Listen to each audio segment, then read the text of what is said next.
Good morning, everyone, and welcome. None of us are getting any younger, and significantly more of us are getting older.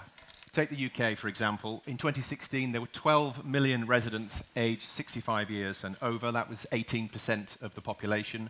Fast forward to 2066, and we will have added the equivalent of the population of London to this demographic. That's around 20 million or so over 65s, 26% of the population. And the demographic shift will be more pronounced in many of the developed nations, particularly outside of Europe. So what are governments and industry doing to adapt to the changing needs and expectations of older customers and older workers? This session is entitled Opportunities from an Aging Population, Longevity Strategies for 21st Century Business. Let me introduce the panel.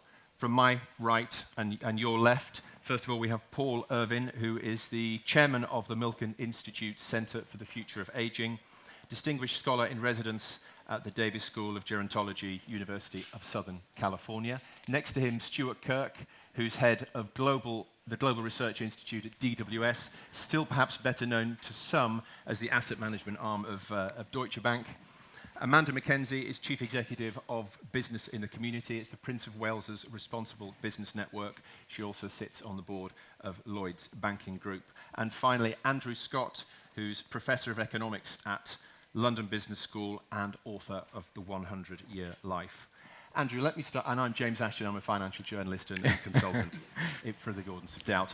Andrew, let me start with you. Can you map out this 100 years? How will people at the age of the 100 have regarded the world of work? Will these older people want to work or need to work? Yeah, can I just first of all say I think there's two things happening, and your introduction focused on one of them very well.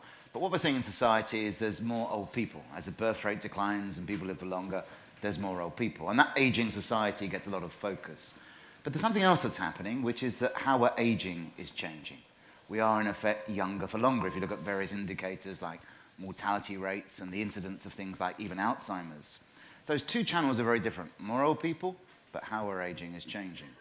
So the average British person today has never been older, but never had a lower mortality rate. They've never had so long left to live. So I think focusing on an aging society is kind of a little bit ambiguous, because if the average person's ever been older, sure, it's an aging society. But if they've got more life to live than ever before, then perhaps they're not as old as we think. And that's the theme of the book I wrote with Linda Grattan, The 100-Year Life, because we've got more time. 1 in 3 children born in the UK today will live to 100, according to the government.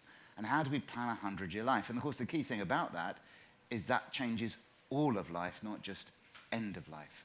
There's a natural tendency to think about this as about end-of-life issues, what to do when you're 70 or 80. But we're seeing the invention of new behaviours in people's 20s and their 40s. And of course, people are working more after their 60s and 70s. And yes, to answer your question, how do we redesign life? In the 20th century, we invented teenagers, we invented retirement, we invented a 3-stage life of education, work, and retirement. If you've got a life expectancy of 100, that gives you something like a 60-year career if you sort of base yourself around savings decisions. And there's no way our current work structure can survive a 60-year career. So we're going to have to change, we're going to have to dip in and out. And of course, that also means that currently older workers are going to have to work for longer than they previously thought. And because they want to, or because they just simply have to? Well, a combination of things. And of course, the other great secret about aging is people age differently. Some people age well, some people don't age well. So some people won't be able to and won't want to. Others will be able to and will want to. The great secret is out. People are different, they have different circumstances, and that's the same for older people as well as for younger people. But of course, if you're living to your 90s, you will have to work for longer. I don't know how many people here in their mid-40s. I've got some bad news for you. You've probably got more work to come than you've done already. So this isn't just about older people. But we also know, of course, that good work and a sense of engagement and purpose is also good for your health and good for your longevity. So ultimately, I think if we can structure work right, people will want to work as well as need to work.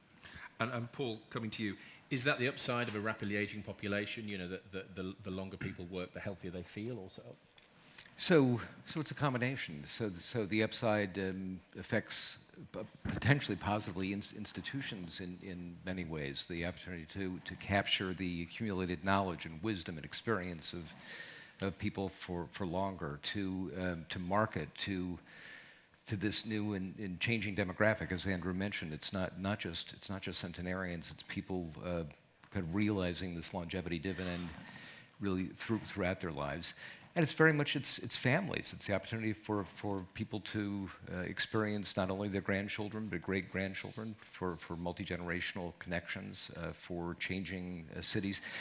The truth of the matter is we're experiencing something that has never occurred in the history of humankind. So starting about 150 years ago, roughly, as a result of improvements in sanitation and safety and medical advances, significantly the advent of antibiotics, lives started to extend on average. And so the population has never looked as it does today. We have more centenarians we've ever had in the history of humanity. The Queen sends more congratulatory telegrams than she's ever sent before, and we have more 65-year-olds. But of course, what that means is that we all have to think in new ways about this life course. We have to convey those messages to our children. We have to change the institutions that we operate in. We have to recognize the business opportunities.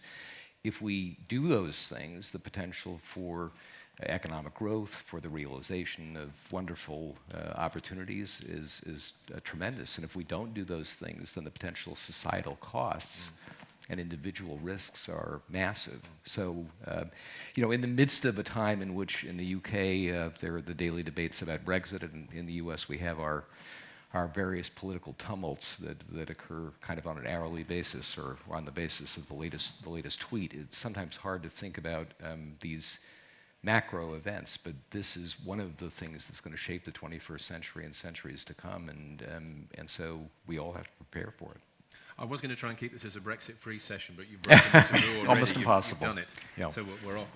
But actually, to sum up, really, I mean, the first principles of this debate is you should approach ageism from a point of view people living longer. There's a great joy to it. Yep.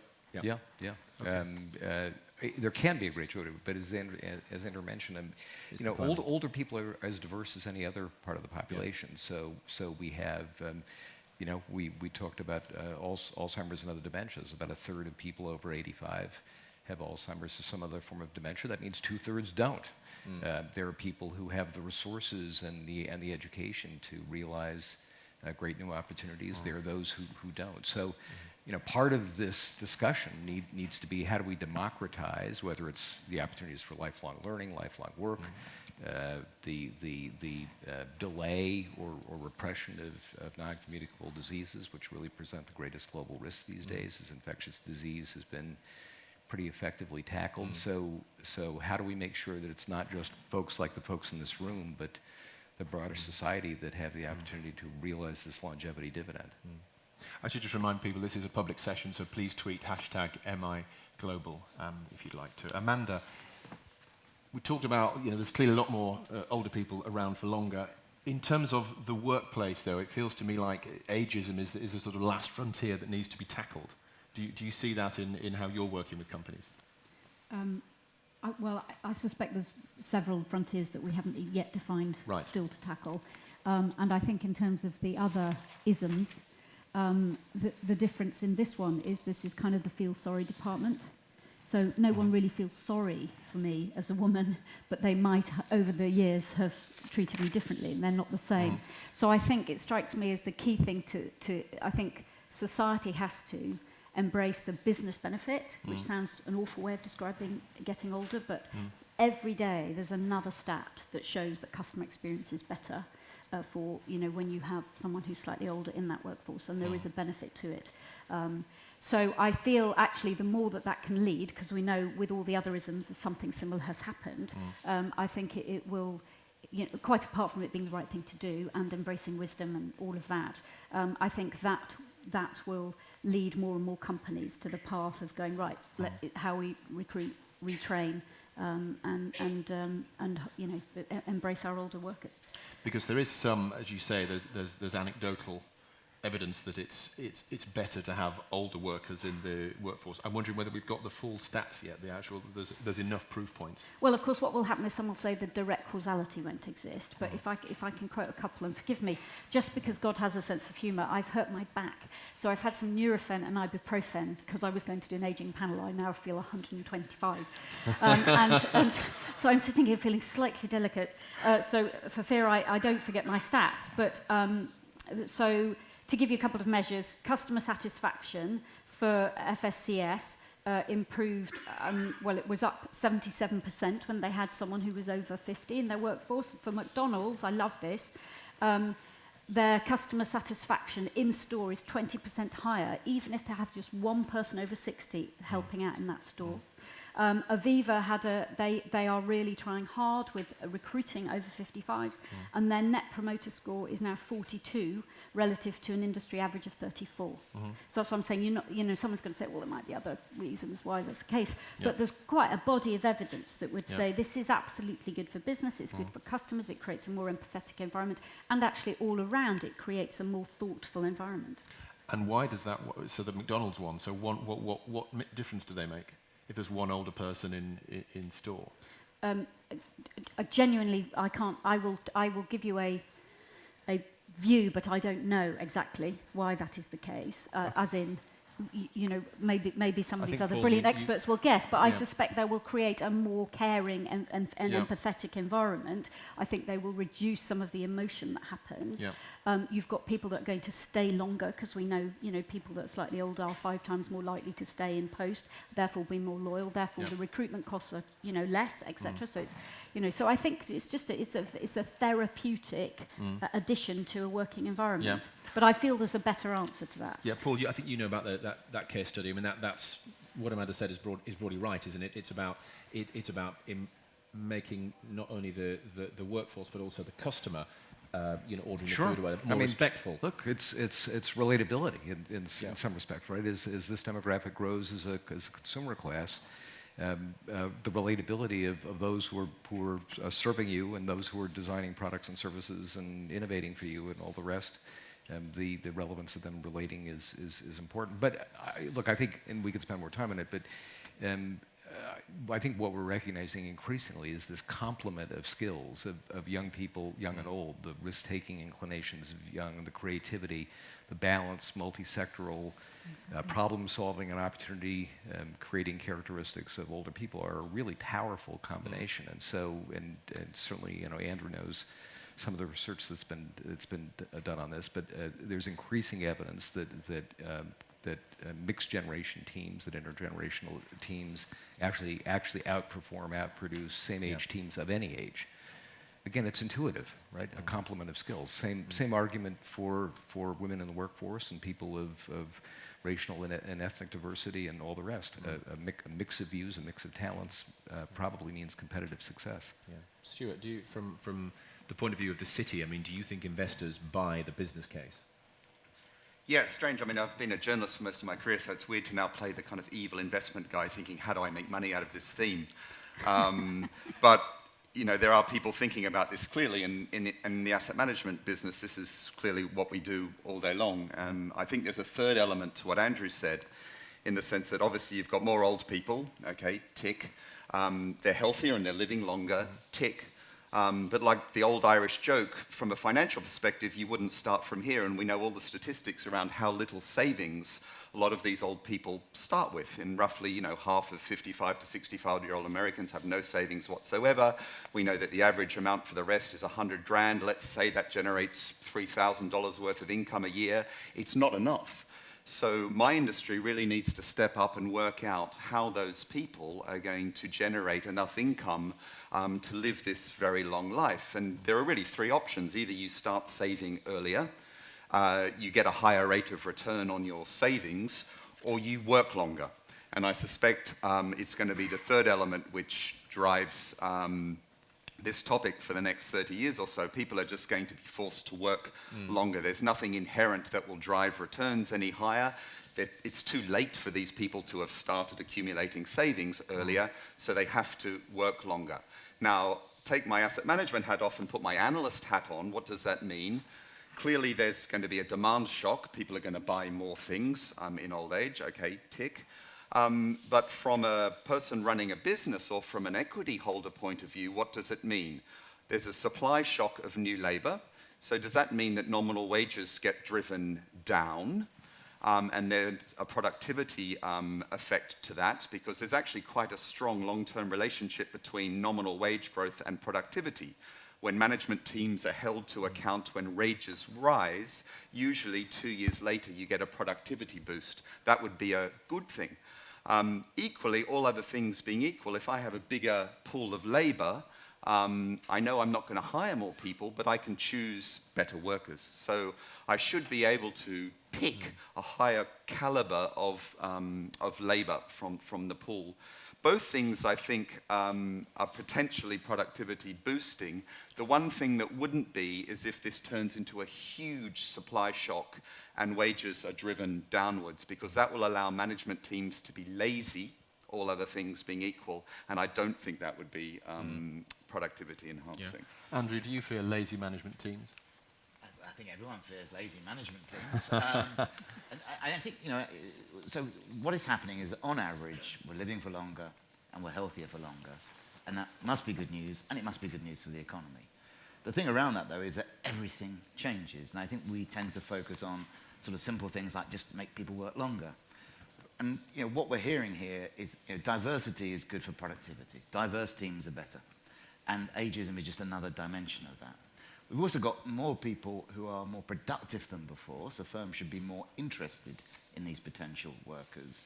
And though I'm always wary about age stereotypes, if you look at the sort of skills that everyone says are going to be in demand with the rise of robots and artificial intelligence, it tends to be sort of human empathy and skills that we tend to associate with older workers. So definitely the business case of being interested in older workers is there. But of course, we've got to do something to ensure they remain productive. And I think that there's a whole host of changes that come with that, including things like education. And education either provided by firms or through private firms selling to older workers, or through colleges and institutions, etc. Then we've got to think about health, because if you simply stretch out a career for 60 years at the current pace we do, you are not going to be healthy, productive, and committed later. So firms then need to start thinking about how they change recruitment. Because you don't just recruit at the beginning of someone's career, you're going to have to be doing on-cycle recruitment. So there's a host of issues to do to try and support more productive workers. Some of those are in the hands of individuals, some are in the hands of corporates, and many of them in the hands of government. And so you're saying that a typical 70-year-old in the world of work can do anything that a 20-year-old can do, other than some of the physical activities? No. Or is it different? It's certainly true that robotics and AI are fantastic for older workers. I mean, robots can do a lot of the physical work. Yes. AI is like a sort of cognitive prosthetic, as far as I'm concerned. I can't remember something, I'll look it up online. Hopefully what I find online is true. So these are technologies that definitely boost older workers. We're also going to see, because there are a lot of older workers, technology doesn't just happen in a vacuum. Firms look at technologies that work with the available labour force. And if you've got more older workers, you will see technologies that leverage those older worker skills. So 70-year-olds are different from 70-year-olds in the past. They're different from 20-year-olds. There's a great deal of diversity. But we can structure a workplace that makes people more productive and recognises that they are more productive already. Amanda, do you think the way, because I suppose there's the myths to get over of older people in the workforce, is the way that the enlightened companies should be holding on to long-serving workers for longer, or recruiting at the age of 60, 65, 70, or you're going to say mix of the two? Yes, well done. Yes. But even small things like, we do a sort of blind testing of words in recruitment ads. Even just having something like the words dynamic and energetic puts off an older worker who is probably perfectly dynamic and energetic for the role that they're being recruited for. And actually, you don't really need thousands of puppies leaping around the place, creating noise and perhaps too much work. And actually, a little bit of thought and care and reflection is probably a good thing. So, be thoughtful about how you recruit and the words that you use. I mean, I think, every aspect of this. And similarly, you can put off young people by the wrong words there. I mean, across the board, just be thoughtful about that. and then piece together a really good team. One of the things that I know BT was working on a while back was, and I feel bad that I don't know if this has actually happened yet, but they were looking at HoloLens technology where through virtual reality, their older engineers, who were perhaps a little bit older of clambering up the telegraph poles, were coaching in situ their younger engineers. So both had very meaningful work. One was being coached by the older guy, usually a guy, forgive me if I'm being stereotypical there, and what a really productive way for the transference of skills across you know, decades. So, and that feels a lovely little way to think about, you know, how we create these very balanced, neurodiverse, because I think there's an element of that going on here, teams. And actually, it's sort of, there are other benefits, so particularly with flexible working, so when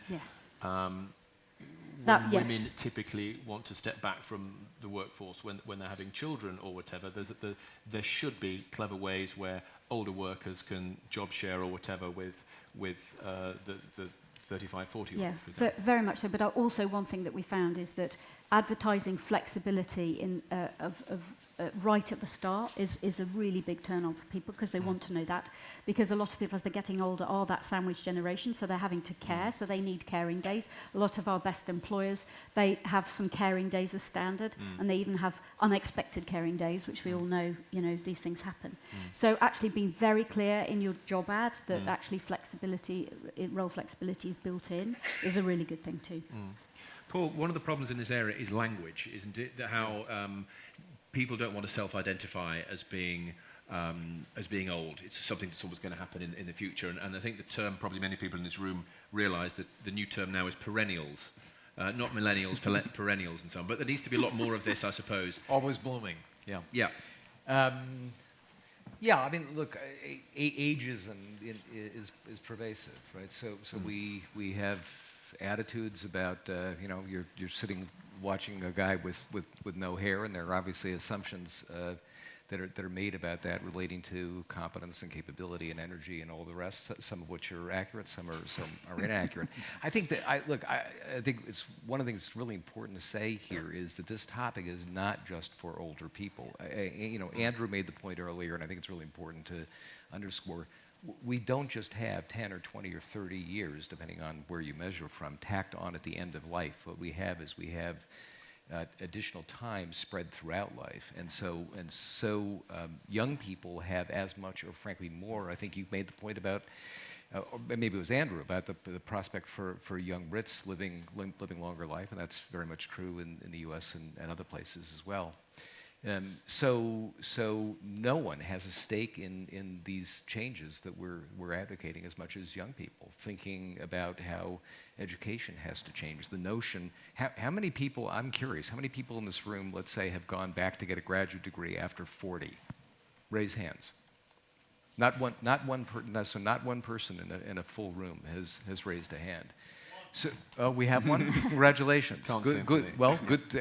Congratulations and good for you. So a question that one has to ask is, in a world in which young people may live to 100 and seek to be creative and engaged and involved and active and have meaningful and purposeful lives for that long, how in the world could we have, you know, a 60, 70-year gap between the time they finish traditional college, let's say, and the time when they might be trailing off from their second or third or fourth career? So guess what? For those Oxfordites and Cambridgeites in the room, we need to completely reinvent how we think about the delivery of education and the expectations for education. Why should we be educating people in their 10s and 20s and 30s? By the way, these institutions made immense sense, oftentimes designed at times when, again, average lives were 20 or 30 years old. So it's just an example of why we all have a stake in these institutional changes. Can I just pick up on that one? Because, I mean, yeah.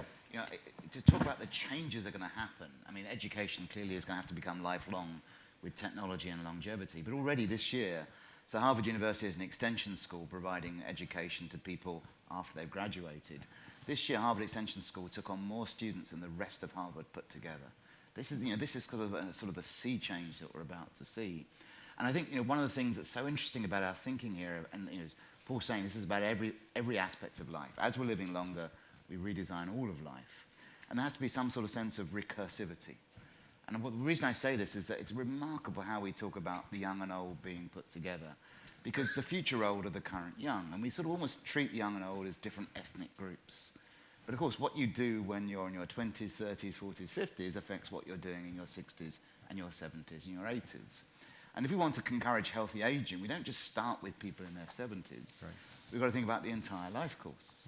Now, what this means is that anyone in work right now has to think about doing their life differently from the life we've structured. And so much of our thinking in the 20th century came about with this three-stage life. And we have this category of over 65s. You know, once you're 65, boom, you know, you're in some special homogenous group. That group is getting large. It's massively heterogeneous. And we've got to think about the whole pathway from 20 to 80.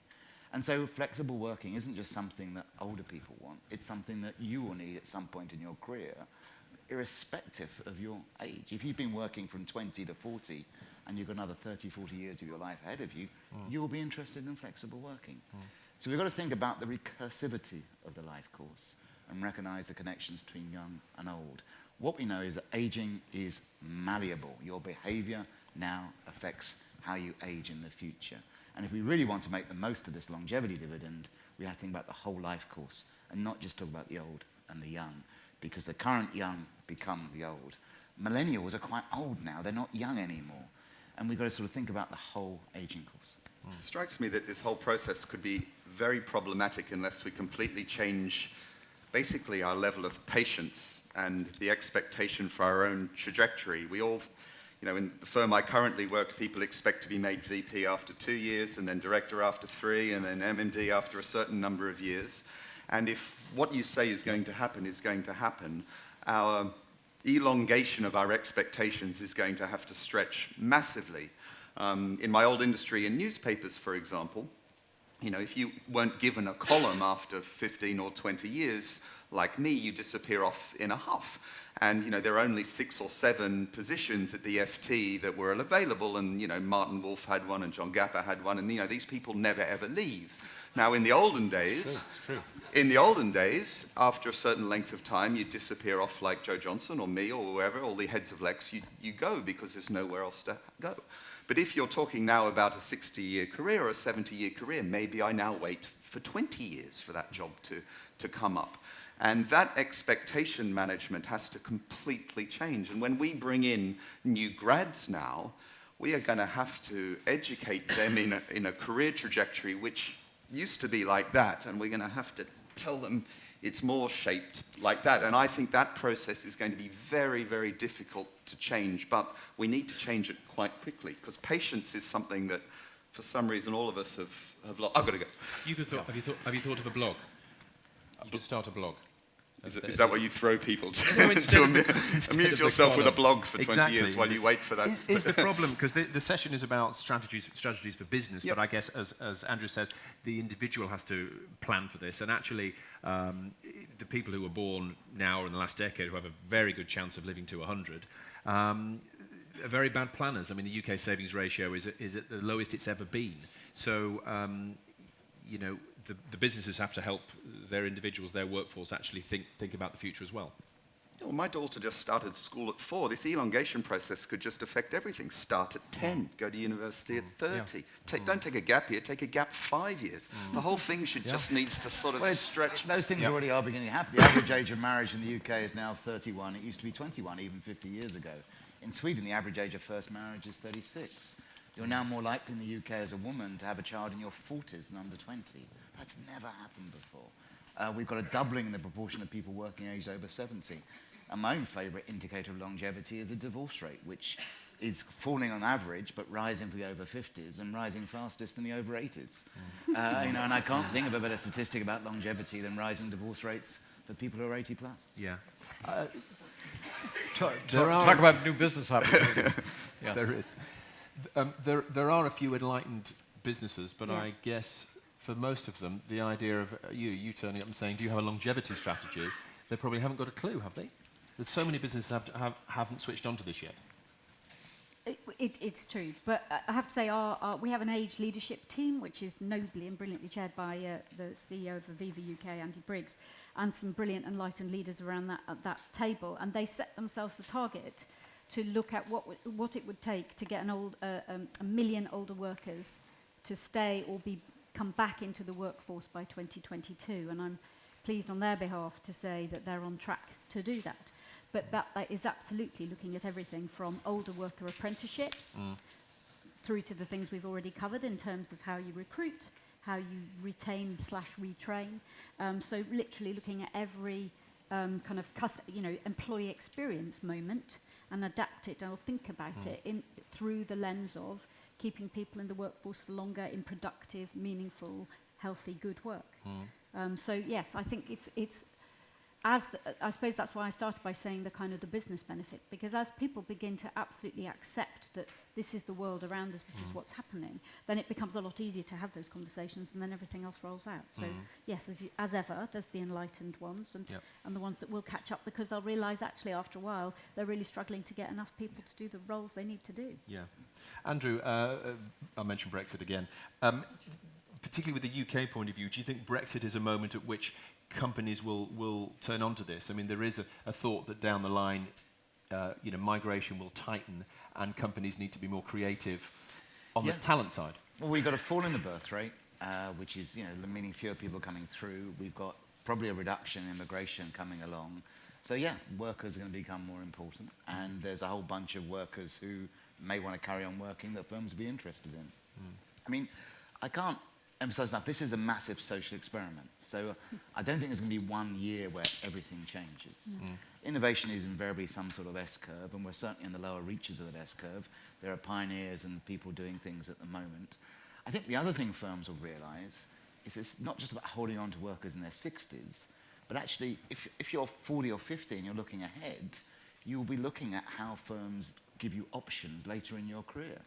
So if you think about the invention of corporate pensions in the 20th century, firms said to people, I'll pay you a low wage today, I'll give you money in the future when you retire.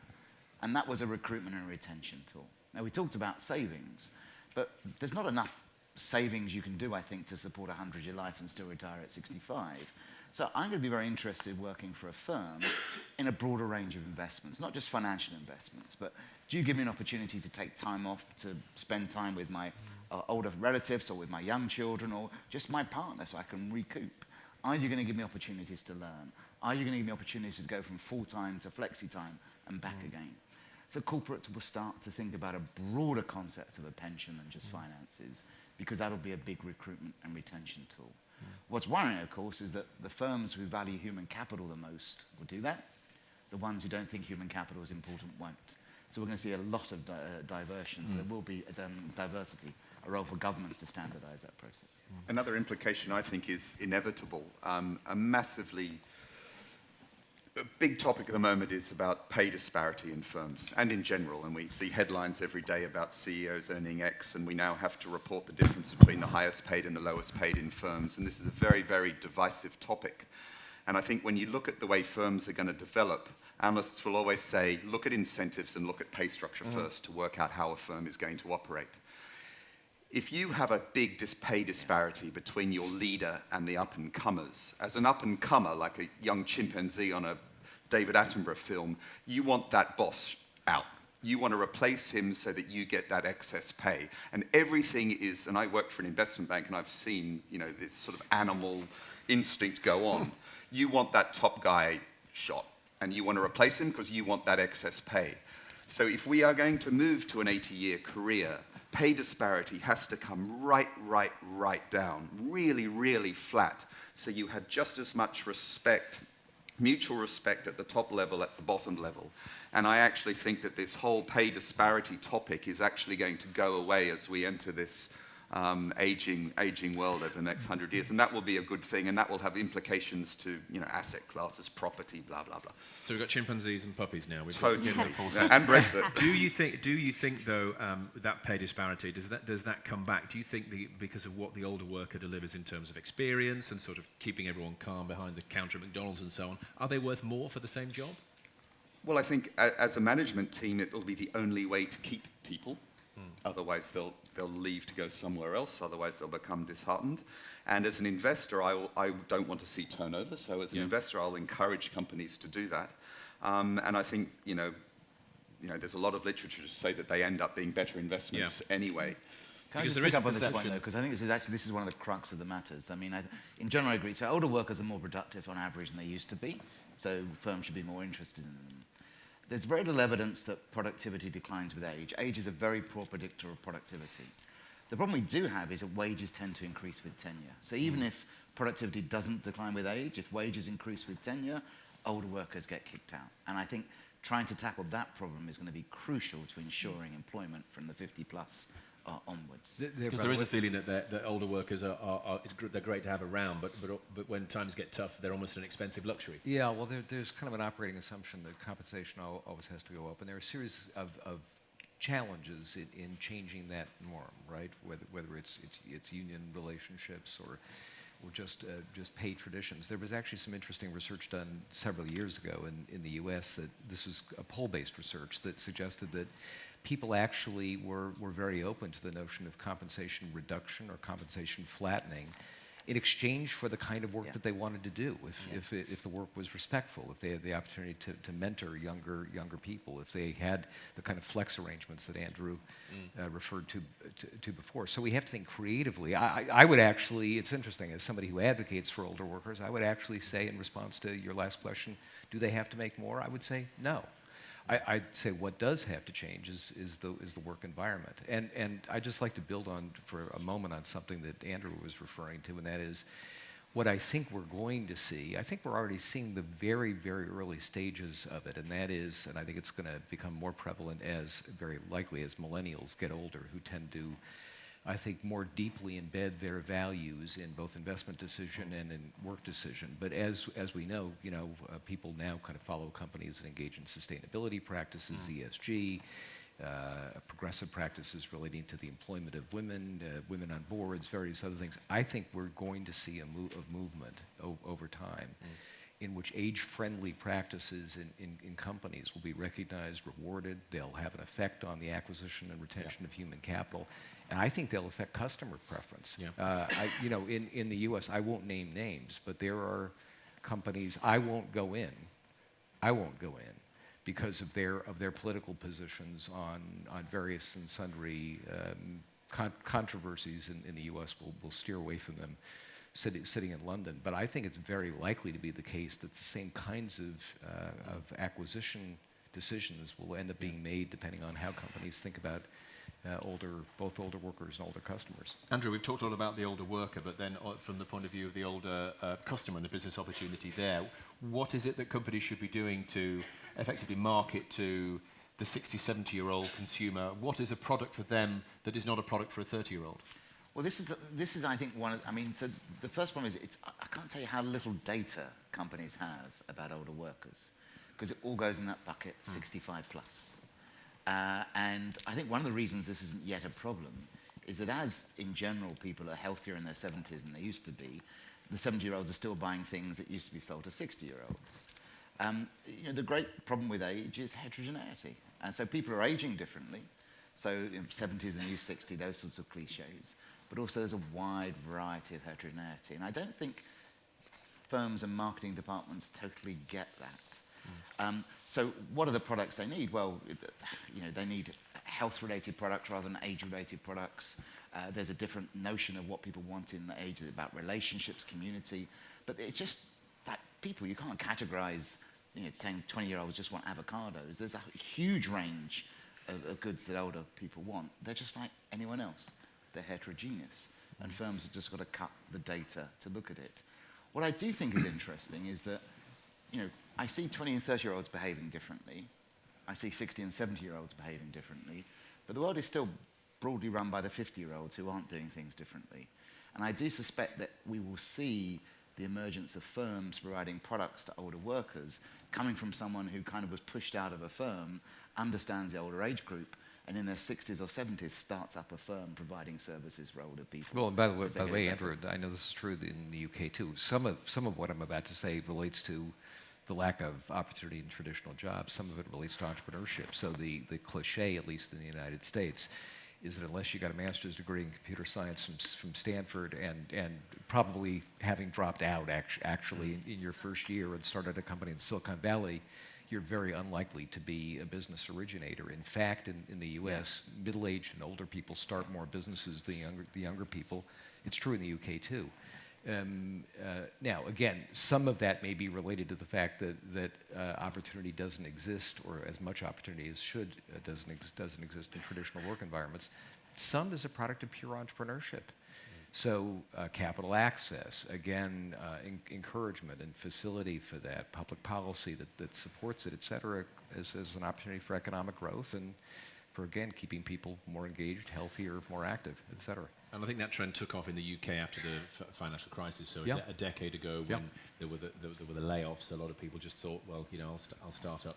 I'll start it myself. And interestingly, to your point, Andrew, the leaders, not necessarily some of the political leaders, but certainly the business leaders, the banking bosses, they effectively skipped a generation in the other direction. Suddenly, you know, grey hair was in, and you didn't want sort of a whiz kid casino banking. You wanted someone who'd seen it and done it before. Yeah. No, I mean, you know, everything is slowly beginning to change. Your point about professional service firms and their pyramid structure, I think, is a real challenge, actually.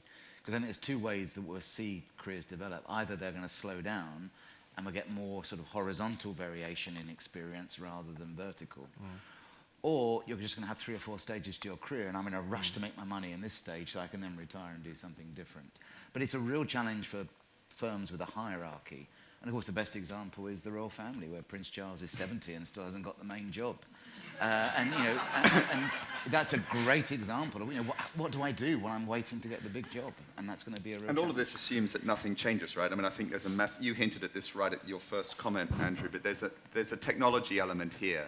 And I sit on a committee that thinks about the type of people that we want to hire in the future and what we want the workforce to look like.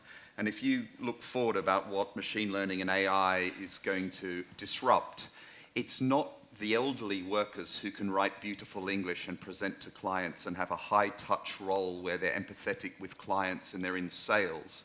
It's these poor graduates that have just joined us, having spent their time learning coding or maths or number. They're just going to be replaced in droves by machines, and I sort of feel sorry for them. And you know, the types of people that we actually want to hire are ones that understand communication, being able to take a huge amount of information and distill it down into something comprehensible for a large room of people, et cetera, et cetera.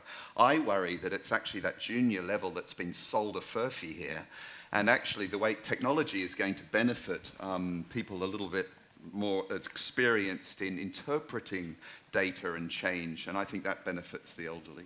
Well, but some elderly, I guess, those that have got the training and the skills, and there's always going to be that level of elderly who've I don't know worked on a till or something, and they haven't got the skills, and they are the ones that will struggle. I'm talking in professional services rather than our firm in particular. Yeah.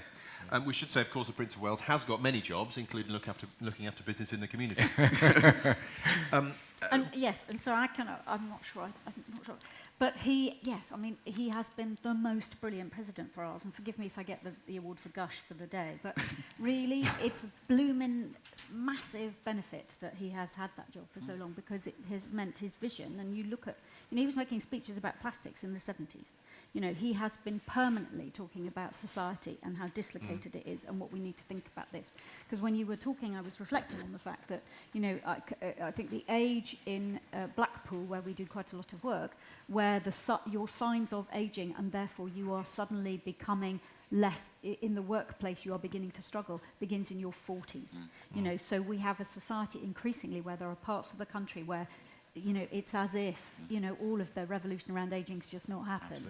And he was calling that 30 odd years ago. And still, you know, areas like it's a sort of, people think it's very hackneyed, but actually the East End of Glasgow is still precisely, you know, stand out as well. Exactly. So we have a world which is never mind 2-tier, multiple tier, but whatever. You know, that is still a massive problem to address. But that's not the question you're going to ask me. No, I was going to say, is the Prince very hands-on? No, I wasn't. I was going to say, we've talked a lot about what business can do. What can the state do? Where does the state intervene to make the system work better? Interesting.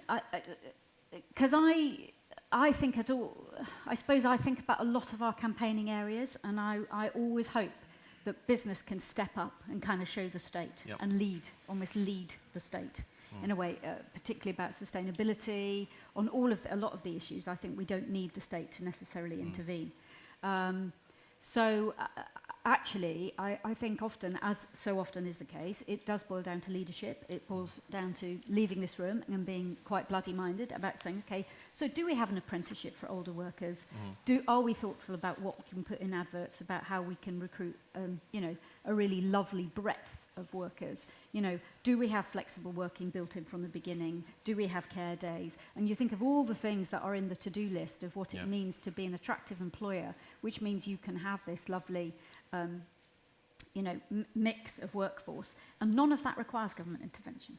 Can I just add just one additional item to Amanda's point, and that is training and reskilling, which we know both in the U.S. and the U.K. Dropped dramatically for whatever reason after about 50. Yeah. So for some reason, what happens is we make significant investments in younger employees who are actually less likely to stay on the job. Interestingly, they're more likely to turn over, and so the answer is we got to create.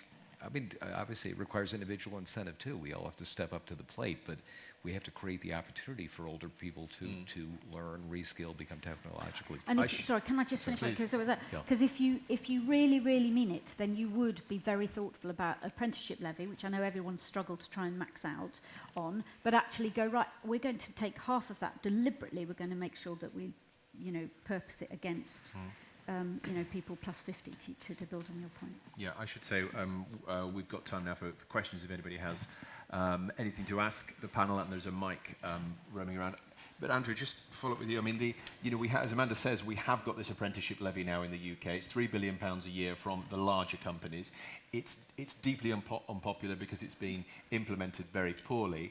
But do you think that becomes the answer? That it's very well that enlightened companies will do what they want to do, but unless the state says you will spend X billion on training the over 50s or whatever age bracket, it won't happen. Well, this is a massive agenda where there's a role for individuals. There's certainly something for corporations to do, but the government's going to have to play an enormous role. It needs to provide a narrative to make people aware of this and make people aware of how things are different so that social norms don't lead us down an out-of-date path. I think in terms of education, you've seen the biggest damage we've seen is the way that student funding's changed, a massive reduction in part-time education. And, governments are going to have to be the heart of trying to create for everyone a system of flexible part-time adult education. They can ask corporates to help, they can provide some tax relief to do it, but governments are going to have to make sure that the majority of people get met.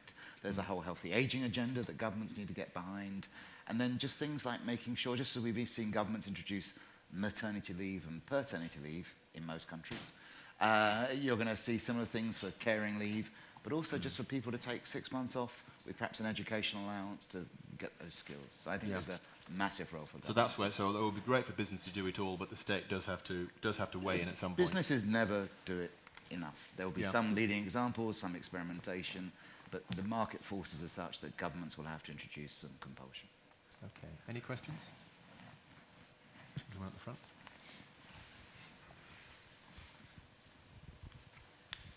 When you talk about the state, we currently spend 37% of government spending on the NHS, which is set to rise to 50 and is already unsustainable. So I'd be interested on your thoughts of how we engage a younger population in staying healthier. Because we're currently ill for an average of 8.5 years in the UK compared to 18 months in Sweden, which again is unsustainable for us. So the whole thing feels unsustainable completely from a just purely health point of view. And how do we engage people differently? Paul, you can talk about I mean, I'm the non-Brit on stage, so I know enough about the NHS to be dangerous. But I would say that I think both in Britain and the US, fundamentally, we don't have a health system. We have a disease care system, and the single most important thing we can do is to invest in and emphasize prevention and wellness. We know it's the one thing that works. So if we tackle obesity, if we are more aggressive in our anti-smoking campaigns, if we encourage exercise, if employers are actively involved as they need to be in this process of keeping their employees healthier, not just because it's the right thing to do, but because it increases productivity, reduces absenteeism, presenteeism, et cetera, we can make a huge difference. So we're spending our health dollars or pounds in the wrong way. And what we know is that these things work. You know, cures are lovely. We at the Milken Institute are big advocates for investment in medical research and all the rest. It's important. It's, in a sense, kind of the holy grail in many respects. But we all know what we need to do. We need to stay slimmer. We need to exercise well. We need to engage in the right nutrition practices. Education and work, by the way, lead in positive ways to improvement in health, and that will compress mortality and morbidity. That will reduce this period of time in which we are unhealthy before death, and that's the huge societal risk we have, is this period in which health span is challenged, not lifespan. So. And I suspect there'll be a private sector response, right? Because if you're an employer and you have a human capital asset that lasts 18 to 20 years, you can more or less get away with not upgrading that asset all the time. But if suddenly I'm going to have that person on my books generating cash flows for 60 years, I need to invest in that person continually. And I think companies will take a lot more care of their human stock, to put it sort of rudely, irrespective of the state response, because it will just be the right business decision to make. More questions? Hi. I had a question. A lot of the discussions around mortality rates, right? But the birth rates are being impacted as well, because biologically humans haven't changed. So, you know, your fertility rates are high within a certain age paradigm, which is much earlier now in retrospect in your career. So what's the cultural impact of that? Andrew?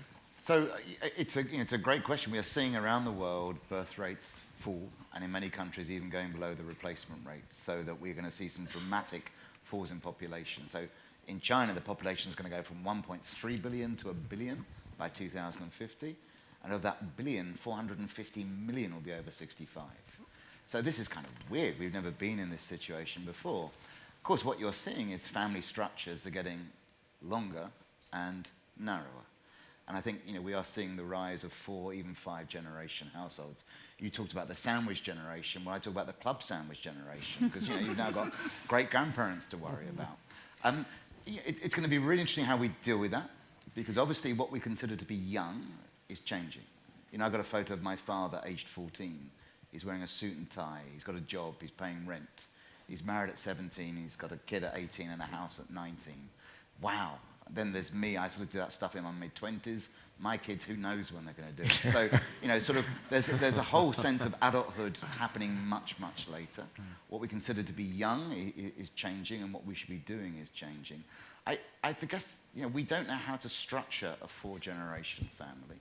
My hope is it'll be an opportunity to get greater intergenerational mixing. The biggest worry is we may then just say to sort of women, you know, not only look after children, you can look after the grandparents as well. We've got an opportunity, I think, to really reduce gender roles here. Because to again, what maybe the biggest cultural impacts, if you're living to 100 and your time to have children is before 30, most of life is not about children. It's about you and your relationships. So that could do an enormous benefit to reducing the male-female gender divide in our policies. But I would just say, to build on Andrew's point, this question about birth rate is really a misunderstood question across the world. Birth rates are dropping like a rock, and they're very likely to continue to drop. It's very much a product of reduction of abject poverty, something Mike Milken talked about last night, the advancement of women, right? The reduction in child mortality rates, et cetera. So what you're seeing is frankly well below replacement rates in much of Europe, much of Asia, Japan, obviously the first super age society in the world, but in China and Korea and South Asia, now increasingly in Latin America, and we're going to see it in India and in Africa as well. and it's just a matter of time. And that's why this both longevity and aging phenomenon is not just a baby boomer issue. It's not just an issue for the 21st century. It's very likely to change significantly the way humanity looks for a long time to come. And I think there is just actually one more thing about the culture. I think the prince in the Italian novel The Leopard says, "I only care for those I will meet." And if we are living for longer and we're going to meet more people over our life, it may make us more patient, which may make the rate of return go down on your savings. But I do wonder if it will make us more long-term in our thinking as a society. One can only hope. Yeah. We are very short of time. Any more questions, please? I wanted to go back to the point, Paul, on about people's sort of mid-career training and so on. The Singaporean model, very briefly, looks quite interesting in the way that people are incentivized. The state will actually pay people that complete courses later into their career. Is that something that is that going to come to America anytime soon? Yeah, I don't know. I mean, it's funny. I do enough of these sessions that we always seem to revert to Singapore, don't we, Andrew? Which, by the way, is a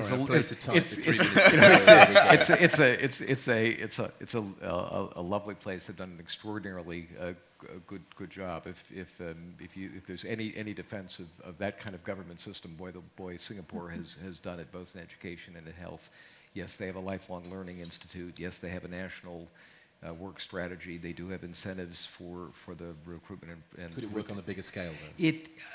The answer is it could in theory, but there are a lot of impediments. I'm kind of with Amanda and Andrew on this, which is on the one hand, I think what we have to see is pilots in companies, both on the on the workforce side and on the product and service side, and then I think we have to see scaling and incentives by governments, because I think ultimately government has to do that. I actually, in some senses, my British friends may be surprised by this because of all the political noise this week, but I'm actually a bit more, I think, optimistic about the prospects for early action in the UK than I am in the US. So we kind of look to all of you on this side of the pond for leadership. But I do hope that both employers and governments, and I believe that they will get it over the next several years. As Andrew says, things are moving. They're moving in the right direction. They're just moving nowhere near fast enough. And so the question is, how do we accelerate conversation awareness, action in many respects? And again, this is not just a bad news issue. To the contrary, I think it creates great opportunity. And it's no sort of banner year when it all happens. It's very, very gradual. I think it's right. Patient development, as we should be more patient in our 90 to 100 year lives. I think apropos the comments, that's right.